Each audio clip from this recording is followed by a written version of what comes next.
You are wasting money if you buy new potting soil every year.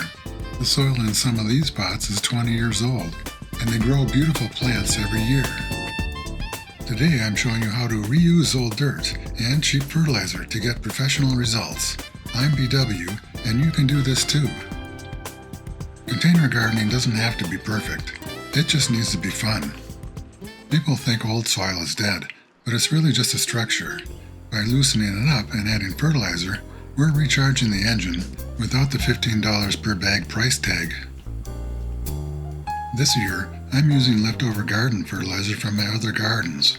It's just a low-cost 10-10-10 general garden fertilizer. The year before, I used some leftover lawn fertilizer for starting grass seed. I don't measure the amount of fertilizer I use, but it's about 3 or 4 heaping teaspoons, depending on the container size. The amount isn't critical, just don't overdo it. The fertilizer will last all summer when mixed into the soil, and that old potting soil grows beautiful plants for me every year.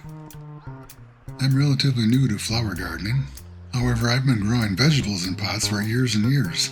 I made a few mistakes last year, mostly because I wasn't familiar with the flower's growth habits.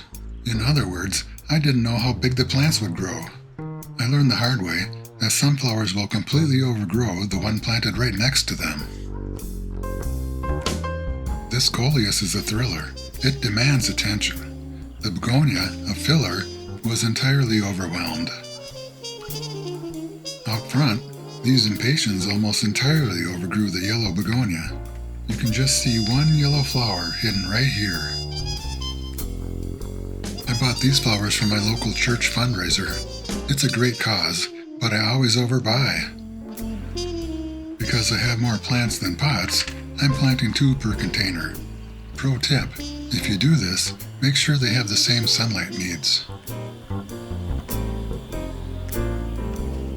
I have found a few favorites over the last 2 years. I love petunias, impatiens, and begonias. Some of them are delicate, but they are stunning plants.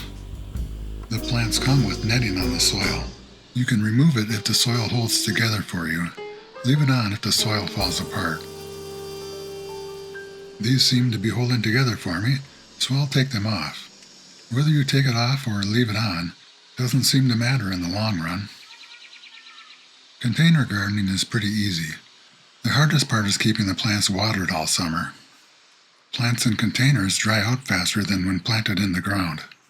And small plants in larger containers will stay moist longer than large plants in small containers.